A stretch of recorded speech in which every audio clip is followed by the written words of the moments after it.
Neighbors, welcome back to the podcast. Future Neighbor Podcast. That's right. Today we're going to do part 2 of our USA trip. We couldn't pack everything into the last one, so there's a few other stuff that I wanted to touch on, some reflections that I thought would be kind of nice to share. Email us your responses or how you felt, or if you have any questions or topics that you would wish for us to cover at it's futureneighbor@gmail.com. Yes. All right. Right before we begin, this episode is brought to you by Gochujar. Well, you guys already know it's the place to go for Korean food, ceramics, and special gifts. Modori is the one company that sells the Sodam cookware set, which has been very popular. But we're going to also start selling their gurul set, which is their frying pans. It's all black with a wooden handle. It's really chic. Excuse me? Chic. Oh, CHIC. Yes. So What did you hear it as? it's really shit. But you said it in such a positive way that it threw me off guard. It's very chic. So if you've been liking the Modori Sodam cookware set, you know, if you need one of those omelet pans or whatever, woks, those are really nice too. So go take a look. And I have to say one thing. Sometimes people buy a frying pan or cookware sets and they will use it for like over a year. I asked them, it's been a year and a half since they bought, and then they ask why it doesn't perform as usual. All non-stick cookware have a finite lifespan. So the more you use, of course, it's like a battery. It slowly the non-stick or it breaks down with repetitive heat. So yeah, the better care you take care of it, the longer it'll go. But at some time, like us humans, it breaks down. Okay. So just FYI for everybody. The only thing that doesn't is probably like cast iron, stainless steel as well. So those will last a very long time. But then, of course, it's that much more cumbersome to use. You know, you have to oil them up, get them to the right temperature. Whereas nonstick is fast as lightning. So That's right. And we also resume our shipping to Hawaii. that's right. Aloha. Aloha. Flights from Korea to Hawaii are, I think, running regularly now. And so that means also the cargo flights from Korea. Most of the cargo is riding underneath the passenger in regular commercial flights. So if passengers are going, then cargoes are going. Now, finally, all restrictions have lifted. And it's been nearly 2 to 3 years. And I've done so many emails to Hawaiian customers like, I'm sorry, but we can't ship. But now we can ship there. So for all Hawaiians or people who are shipping to Hawaii, have friends in Hawaii or family member, you want to send them a gift, take 8% off of your order. The promo code is on our website. Now, Katie, Yeah. let's talk about the most exciting thing that there was on our trip. Most exciting and unexpected thing that happened during our trip was that Daniel was called by this girl and asked where his pants are from. That was not. I was like, where are you going with this? He was called like fashionable for the first time in his life. Yes. And we both were so caught off guard at what's going on. For someone to come out to you and ask where you got your pants from. I was at the bouldering gym and then this girl kept like looking at me. You know, you can pick up the hint when someone wants to say a word. So I kind of, You thought she recognized you? I thought it might have been a friend or something. Because there's been in the past when I'm not wearing my contact and someone keeps looking at me. Like that time, long time ago at the lounge. And then they're like, Daniel. I'm like, oh shit. Sorry. Yeah. I didn't have my contacts on. I can't see Yeah. right now. My visibility is like 3 meters. Sorry. I'm scuba diving right now without my contacts. But she came and she was like, hey, can I ask where you got your pants from? I've never heard anyone compliment my fashion Outfit. or my outfit. Or Katie has introduced me to the term OOTD. Man. What is it? It's outfit of the day. So what was my OOTD? I can't believe that's not even coming out of my mouth right now. What was it? Something special that you were wearing? No, I was just wearing like, what do you even call that? I want to call it the parachute pants, but it's just like joggers, but it's made out of like very loose, like parachute, like, but it's all gray and it's like, it has no like Nike. It's not made from Nike or any of the sportswear. And so that got me thinking about fashion. I think we did an episode about fashion and Yeah. why I think fashion is very easy, right? Yeah. And what did I say? I still remember the two criteria is number one, Yeah. be skinny, so lose weight, Yeah. because just clothes looks better when you're skinny. And then number two, just all you gotta do is spend money, right? Spend money on expensive So things. I remember why I was asking, like, why do people derive so much happiness out of being fashionable when I think it's so easy? And to my point, before our US trip, I did go and we did buy a little bit, but we found a store that actually made clothing that fit my height and my build well. Yeah. So I think that's part of the formula for understanding what's fashionable. So I'm going to add a third criteria now. It's not all about spending money. Those two are still relevant. So I got skinny from climbing. Yeah. Yes. I did spend some money. Yeah. Right. And then number three is, just the fit. The fit has to be good. Right. So you need to have the eye to find the right clothes for you. Yeah, but 1 and 3 are correlated because as the skinnier you get, the more places clothes fit you well. Yeah. You see what I'm saying? That's true. But didn't you feel so good afterwards? It's like the first time you've ever felt that way, I right? remember I came to you and you're like, I was like, Katie, guess what? Someone told me my parachute pants. They asked me where it's from. They're like, oh, those look great. And I was like, that really made my day. Like, wow. Actually, that made me feel so good. Even though it wasn't hard. And then I started coming, okay, now I realize why people like to dress well. Because like a nice compliment like that, it really brightens up your day. So I told you in LA, I was like, next time I see someone who I think is fashionable, I'm going to compliment them. Yeah. Because they probably spent a lot of money, a lot of time to receive or to feel good. And if you share a compliment. Yeah. Now nice. you know how it feels like to be on the other side. So yeah, but that was just once. Just once. Yeah. But it was left such a strong, like a mark in our memory. It just felt good, and we were just laughing so much because we always have these back and forth about like what fashion means. And I keep going back to those two, and you're like, no, it's not that. But another thing along this tangent, you were talking to me about what company was that? The luxury company that does was it Fendi or Gucci or what is it? Handbag. Chanel? Chanel? Yeah, Chanel. Yeah. I think Chanel. Like outside Chanel stores, there's always line, there's always queue, and it's like the most common luxury bags to have for women, I think. Yeah, but Chanel has gotten so popular, even though it's expensive, that people now who own Chanel don't get that signaling of its exclusivity since it's so accessible. You see it so frequently, other people having the same bag. Yeah. Why I'm asking all this is that I think now part of that being fashionable definition also has to do with wearing something different. I think that's the a little bit definition. unique. You need to wear something different in order to be deemed fashionable, right?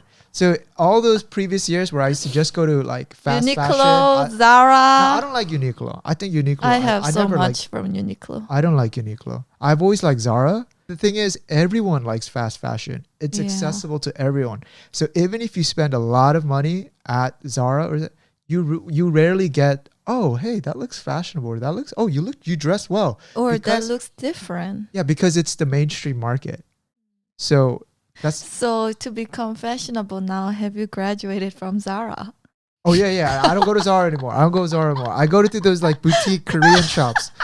But it's not like luxury. It's not like crazy expensive at all. It's affordable, but it's just more tailored and handpicked. But I see why celebrities or people with a deep pocket go to luxury, because luxury is by its definition exclusive. So it's not like fast fashion where it's accessible by everyone. So if you shop something at a very luxurious boutique shop, there's only like, I don't know, 100 pieces, 200 pieces. The rarity of the item is already guaranteed. So if you buy it, you're already fashionable because it's different. It looks nice. Yeah, you're right. But the other way around it is you go to these boutique shops, which do different fashion than to the major retailers. And as long as you're skinny and the clothes fit you well and the clothes look a little different, then I think you start looking fashionable. Yeah. Because I don't know if it's related, but this there's this particular Nike shoes, you know, that The Nike. the SB Dunks. Yeah. I don't know why Somehow they're so so popular in in Korea. Korea amongst like younger generations. Uh, So there's like a really famous photo where everybody in the subway is wearing that SB Nike Dunks, right? SB Dunks, and like everywhere you go, you take a shot of the photo, the shoes, and everybody in the same line wearing the same shoes. Yeah. And yeah, like in Korea, when something becomes like popular or trendy, like the whole population has it. Yeah, there is that herding. So you lose that uniqueness very quickly. Yeah, in Korea, like, you know, every winter we call it the kimbap rolls. If you go to the subway, everyone's wearing these long paddings. Padding is more of a Korean. I never hear that in the States, but it's like, you know what the swimmers wear in the Olympics before they go into that pool? That long, like, I guess, Like down jacket. puffy Puffy down jacket in Yeah. Korea. When it's wintertime, everyone and their mothers and their aunts are in those long black paddings. So we just call them kimbap rolls, and you'll just see like a line of kimbap going down the subway. Great job with your OOTD. Yes, OOTD. Oot. Can't believe we are talking about fashion. I know. Going back to New York, if you guys are climbers, go to Vital or Vital Brooklyn. in Brooklyn. That climbing gym was amazing. Amazing. Like, I felt like that was like kind of like the Google of the climbing gym. yeah, The staff were going around with the skateboards on. or roller skates. Yeah. The walls, like on the stairs, all painted really colorful in the SF style. And yeah, the vibe was so like young and fun. And It was cool to see like people would be on the office work call, or they would be at work at the gym, like on the rooftop. yeah, They'd be taking calls, and in between calls, they'll just like they'll go climb climb a few and then walls. go back to their work and then climb. And I was like, this is so, It's like a full day kind of outdoor. yeah, but it's so bold. Like if I had work, I'll just be at home until work's finished and then go to gym. But I guess some people Yeah. can multitask like the movies, but Yeah. that was interesting. Yeah. But what was really cool about that gym is that if you go to the third floor, they have bouldering routes that are set up on the rooftop. And in the back, you have the New York City landscape that you can see, the city skyline. Just beautiful. Mm. I don't know how we timed it, but you finished your yoga and the sun was setting behind Mhm. Brooklyn. Yeah. And then you get to see that orange kind of glow. Oh, man, that was so awesome. That was like the best view. That was so awesome. And then they also had the flying yoga things on the first floor. And I did my yoga class, like more like regular one. They had a sauna Yeah. in there too. Yeah. They had this like fireplace going on. I mean, I think that's the great thing about traveling is that like we're able to see like how different countries do it. And like rock climbing is pretty, it has a long history in the US. And so when they build like a proper gym with like Yeah. outside investments, the scale is Oh. like to a different degree. Yeah. And so, Such an eye opener. yeah. And so even the routes were much longer. In Korea, the routes for climbing, they're a lot shorter. And we do a lot of dynamic moves where you Like have to jump. Jump. Yeah. But here, the moves were the routes were Endurance based. much longer. Yeah. And the walls, like, I don't know how some of the walls were already like curved in, like at the base of a circle, like at the Yeah. bottom, curving out. And we More don't have like those. a real rock, Exactly. like emulating a real like nature rock shape. That was interesting. And the more of these gyms we see, it's not like we're going to do a climbing gym, but Maybe you will. it draws, yeah, you get to see outside of the outside of your pond, basically. And it's really Yeah. inspirational. And I also like it that it wasn't just climbing. So the climbing is the main thing, but they provide all this other, fitness stuff. Right. All the fitness gears that were there. Mm. So you can just do an all-rounded workout, basically. That was really cool. And then when we were in LA, we went to LA Boulders Yeah. and then LA Hollywood. Yeah. That was also really fun. LA Boulders in the art district, and then we went to Hollywood Boulders in West Hollywood. Though I mean those were awesome too.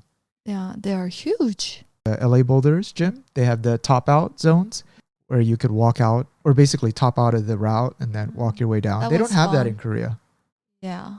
Yeah. But I think we will slowly start getting more dynamic, like moves like that or Mm. shapes. Anyway, I think that's enough about climbing because I know a lot of people. Next don't time climb. we're gonna go to Joshua Tree and then do a real rock climbing. That's right. During this trip, I also got to see my niece. During COVID, my sister had baby daughter, and I wasn't able to see just because our wedding we were planning for our wedding, and just fitting a trip was very hard. So she just passed around 2, and oh my gosh, seeing her just like, oh man, it was like it was something. It was really something special. It's so interesting that she gravitated towards me so much. But because you're really like good with kids, you think that's played it? with her really, really well at her like eye level. So I think it like connected with her. Oh, you mean not eye level? You mean my maturity level? I dropped down to a baby like an instant. Right? Yeah, I understand what you're saying. So she kind of treats you like you're her friend. I see. Yeah. But that's good. Yeah. Before I went to the States, I had a little bit of friction with my sister, and our relationship wasn't such on good terms for a while. This trip was kind of reminded me that every relationship needs nurturing, especially family. Family are relationships which is hard to just sever.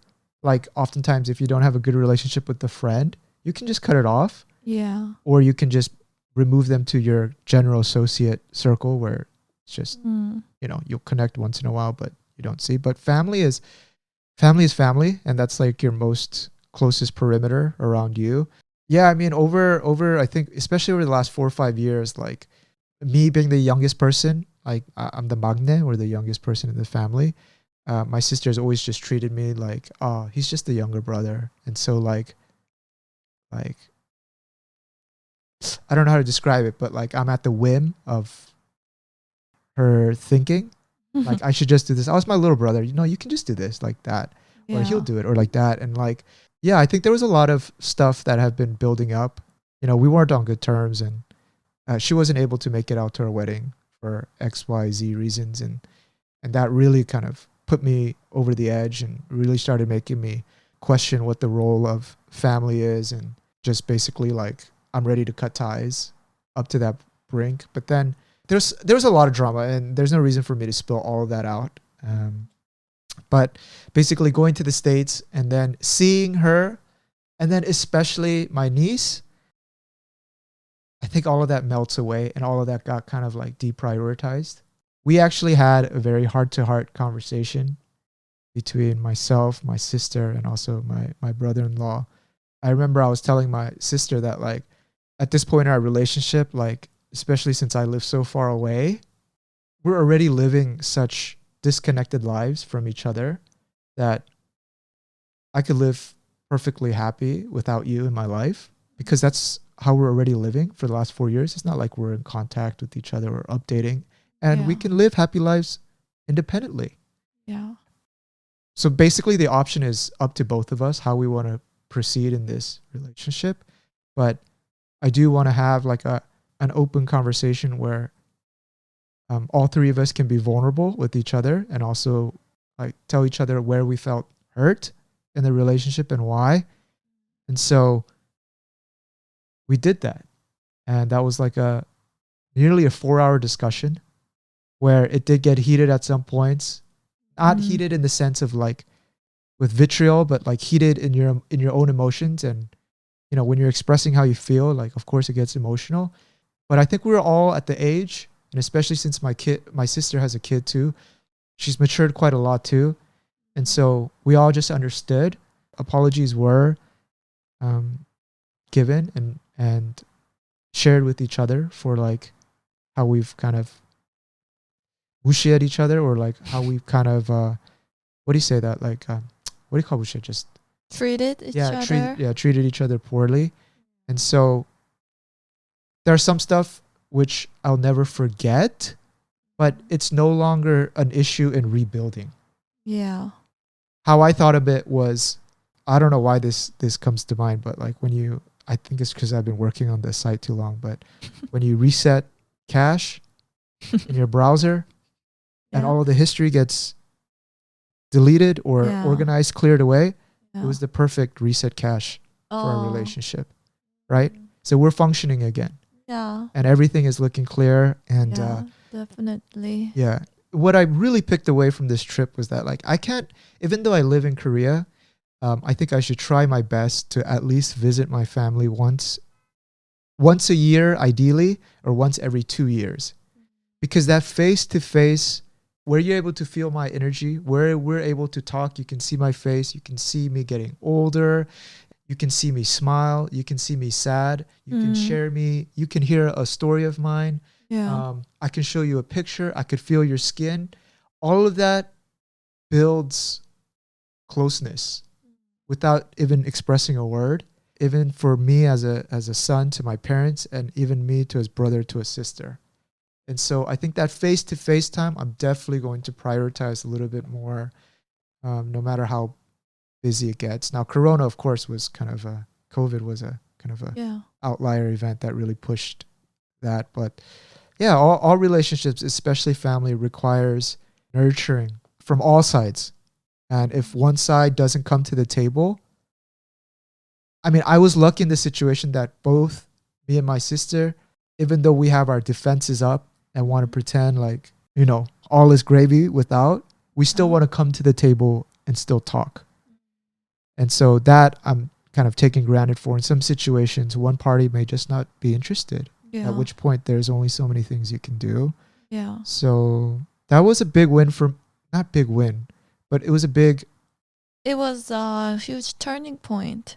Well, okay, turning point sounds too dramatic, but it was just something I'm happy that got settled during our trip to the US. It was a big kind of weight off your chest. Yeah.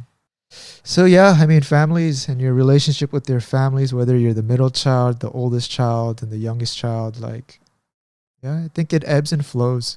Your closeness with your parents or family, it ebbs. Yeah, and I think especially during COVID, if you are like families are living like far away from each other and you can't really like them in person for like 2+ years, which is like pretty long time. I think a lot of like miscommunications or misunderstandings could have risen.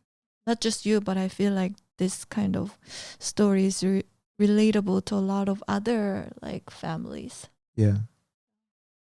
But seeing my niece also, like, man, I was just so... She's really cute. I was just so like captivated by how... she's a Corona baby. Yeah. She's not at the point where she can express or she can like enunciate a full sentence, but there's a few key phrases. I don't know why she picked it up, but she says, "Go away." Like very clearly. That's her go-to phrase. Yeah. She goes, "Go away." She'll be like, wah, wah, wah, wah for water. And then she'll be like, go away. So then when she says that, it like really like catches you off guard. So like my sister, when we were there, we went to a restaurant and they took her out for the first time out to a restaurant setting. And I was like, hey, she's getting kind of like antsy, agitated. Let me take her on a walk and you guys can eat. And I was kind of walking her at Source Mall in Bueno Park, and then there was these two ladies or these two grandmas that happened to be walking by, and she's like, "Oh, so cute. How old's your baby?" And I was like, "Oh, it's my sister's, but she's 2." And then as soon as the grandmas approached too close, she looked at them and she was like, "Go away."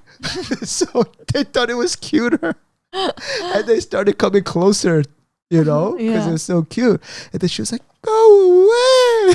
And I was like, she really means it though. She knows what it means. Yeah. And she's not ready to open up to the entire world just yet.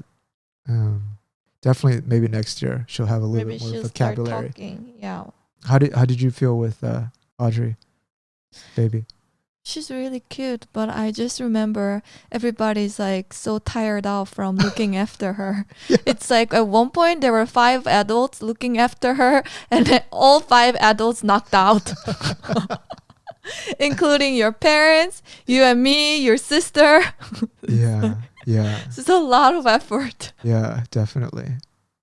I was telling you earlier, that's why I think if you're gonna have kids, is the big side about like you accidentally having kids early or you having kids early is that you have the energy to play with them.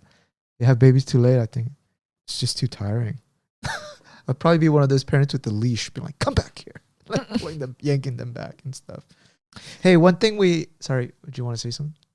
No, and we also saw another baby from your friend too, who was much, much younger, like a year. Oh no, she was 6 months old or something. Or 3 months old, or like an infant. My friend in LA. Yeah.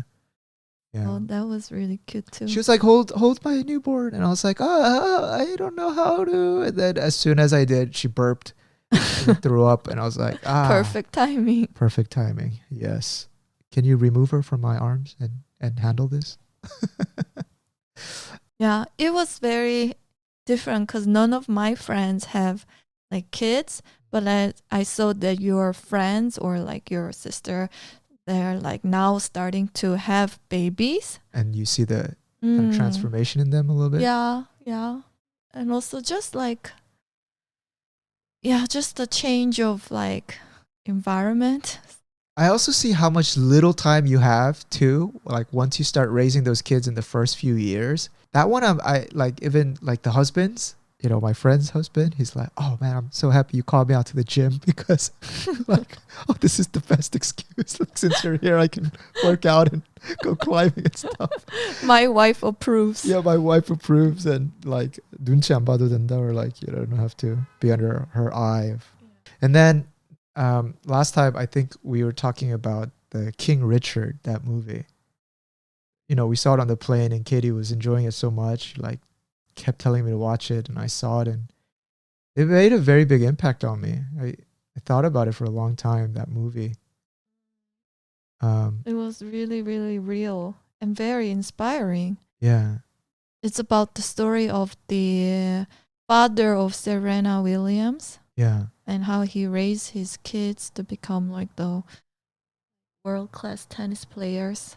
I never knew that they had more siblings than just Serena and Venus. He had 5 daughters. And the first daughter was also very studious, a valedictorian or something. Yeah. So his dad was just like, he's very good at. The thing that really got me about that film was like how vision driven his dad was, and that really inspired me. He planned his daughters to become tennis players even before they were born. It's like, it's one thing if, you know, this was coming from some rich family who had all the resources, but this guy was a pretty poor is an family. Underdog. Yeah, poor family in Compton, California, and you know, it's a gang-ridden neighborhood, and you know, he's able to make up a plan for how he's going to bring success and a pathway to success at the time in a very white-dominated sport. And tennis is very expensive. Like I used to go to those clinics that you see in the movies. Yeah. Well, I didn't go to Florida, those but clubs. Voluntary. I forget if that's the name, but they have camps in California as well as Florida. But very expensive. And when I saw I'm gonna call him King Serena or King Richard, like make a videotape to go pitch these coaches to take their daughters and coach them for free because he knows that they're going to be so successful.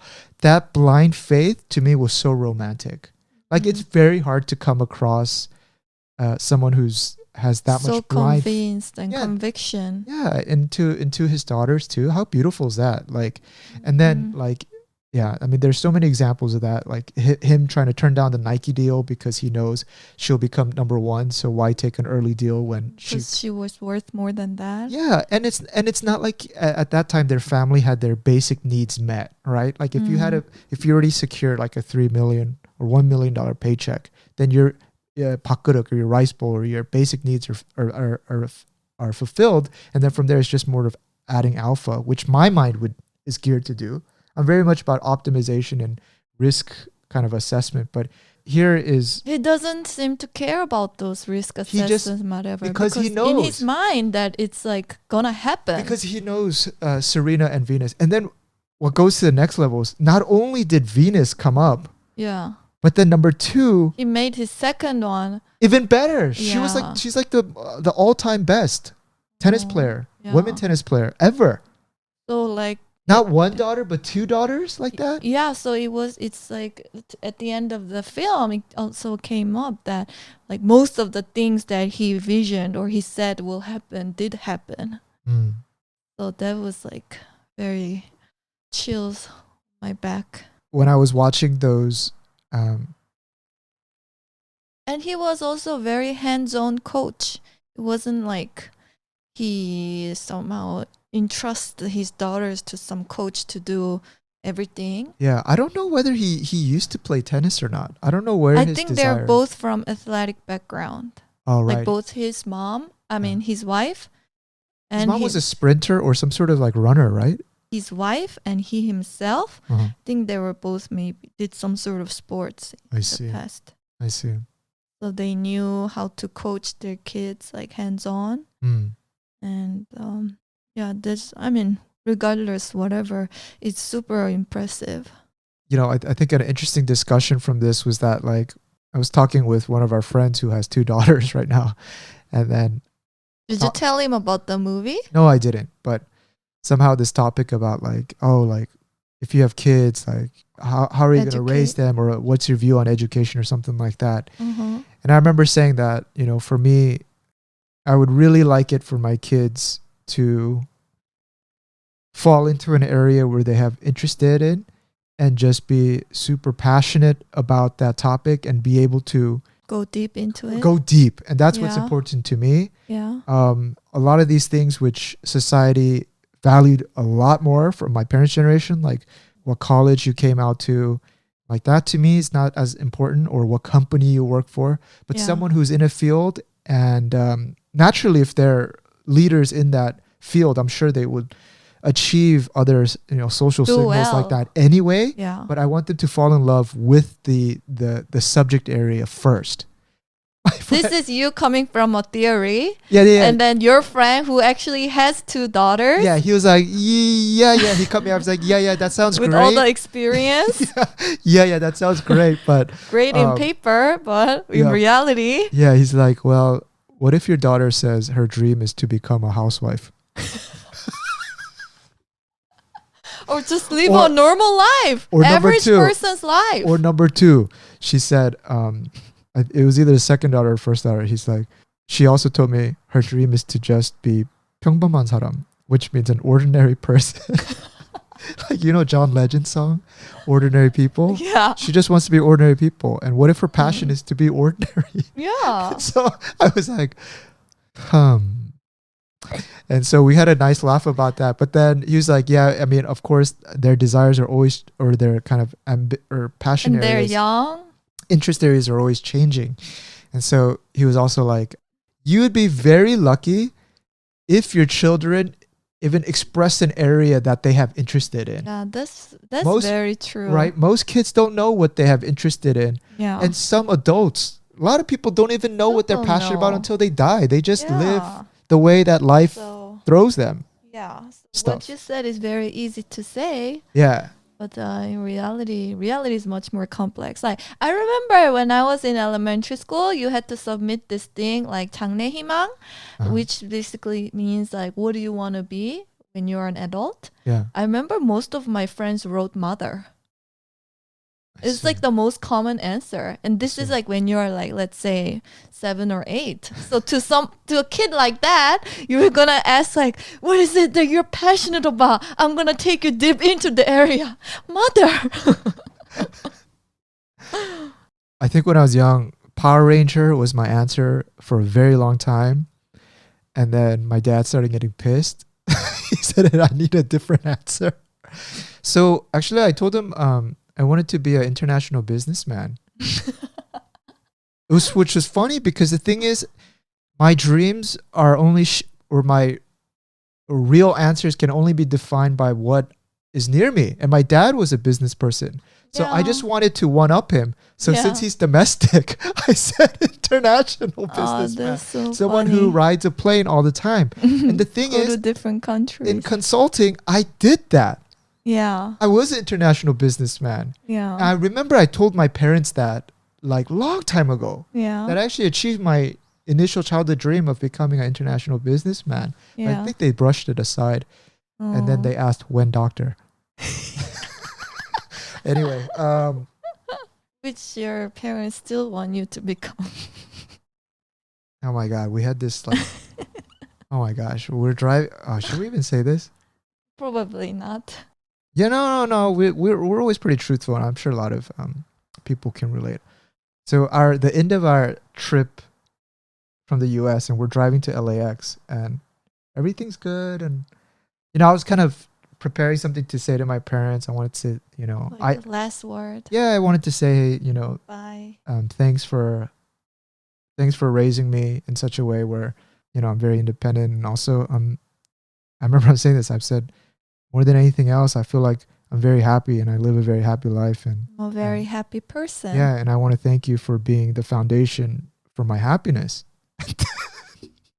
As soon as I said that, my mom was like, well, I'm happy that you're happy, but my ambition for you was a lot more.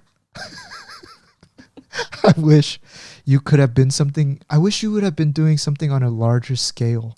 Look at one of your friends. They're all doctors. And I'm like, oh shit, this just took like a left turn out of nowhere. Right? My mom, then she got in her own zone, and she's like, all of them had less, like had worse grades than you. You were like full IB, full everything. And they became doctors. And what are you doing? And I was like, oh, and that kind of like triggered me. Triggered you so bad. And I was like, first of all, the word doctor, what's the equivalent in what I majored in finance, which is probably like an investment banker or consulting. And did I not do both of that? And then I remember asking my mom, when I was a consultant, did you feel like I was a doctor? Because that's the equivalent of the business world in finance. Like that's the top of the top, right? Yeah. Or one of the most sought after jobs. Like, did you brag to your friends? Did you even know what I did? And my mom knew she felt a little bit cornered. She never knew what I did. She just said, consulting 뭐 그 회사 일하고 뭐 회사 도와주고 뭐 just helping companies something strategy something. Yeah. And then my dad kind of came to my side and kind of wanted to break the tension. He's like, he kind of hypothetically re-asked the question, like, 여보, which means like wife, to my mom, like, do you actually know what consultants do? And then my dad was like, just say consulting. And that's the right answer. So that kind of broke, right? But then I was like, Mom, that's the point, is that like, you didn't even see it when it was happening.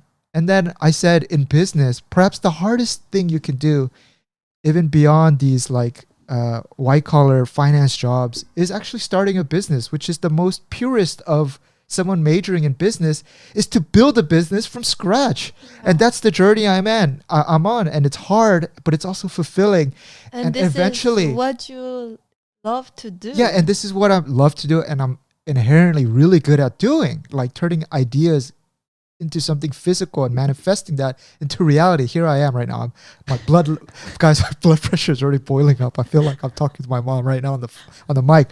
But then she was like, okay, well, I take that back. I don't even care about doctor. I don't know why I said that. What I want is, I want you to do it on a grand scale. I understand that. To be honest, I really understand that, right? She's like, we put you through this education. We worked so hard in the US. And I was like, what is it? I need you to be more specific. And I was like, you want me to be in the newspaper, right, Mom? And she's like, yes, I want you to be famous. And so then I said a joke. I was like, I'm already on YouTube. And my mom, I thought her head, like if a head could explode, my mom's head would have exploded right there out of anger. Yeah. So, I mean, I think it's like the sort of first generation. I think generation gap is just like, it's hard to come close, because what they think of as a glorious job or some prestigious job is so different to what we want to be doing as a professional career. So it's hard to like bridge that gap. But I've also realized this, is that like, who do you talk to about success with is probably her friends that she goes golfing with, her church friends. And so they all are from that same age range. So they all have a shared definition of success, which is doctor or lawyer.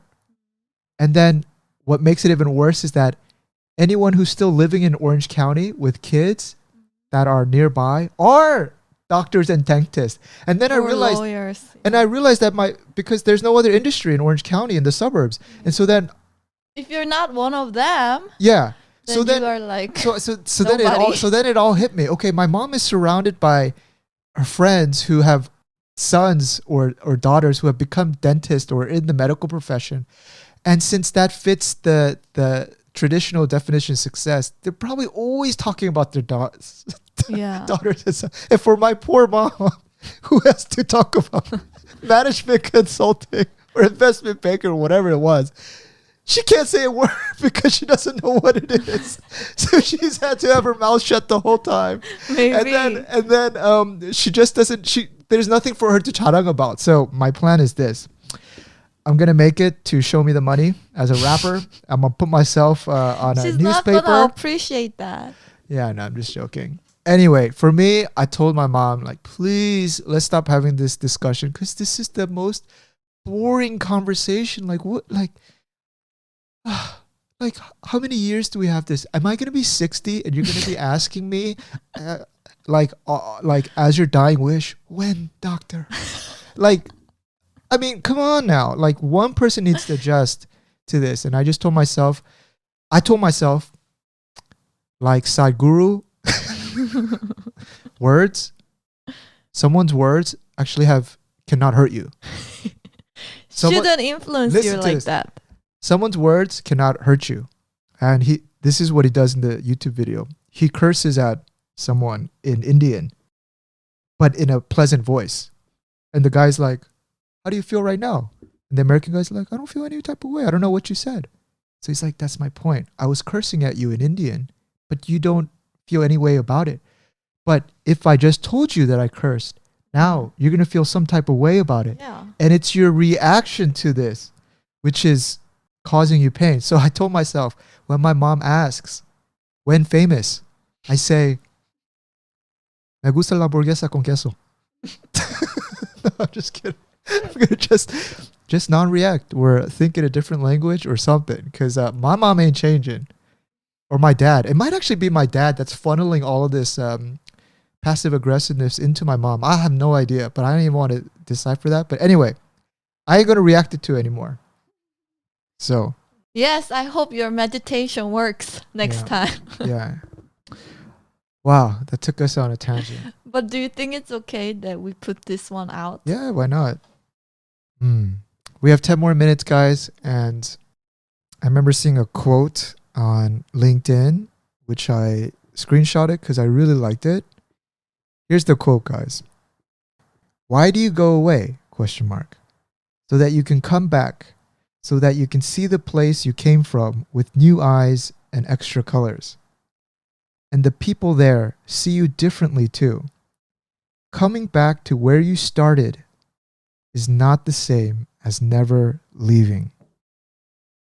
This quote is by Terry Pratchett. And somehow this quote, it really touched a nerve, especially after my trip back home, seeing my high school friends, seeing some of my college friends, seeing some of my friends from when I was maturing as a person. Yeah. And their life passage versus my life journey has been so radically different. And I just never knew that you had that many friends. You have so many friends in America. well, I mean, I grew up there, so of course, yeah, been there. But I mean, what I really like about this quote is that when you go experience a lot of stuff, it's natural that the colors that you see the world with change. Yeah, inevitable. And the people who have remained back at home, who see the color in purple, will see you who sees the color, who sees the world in orange now, slightly differently. Yeah. So old ties will never necessarily remain the same.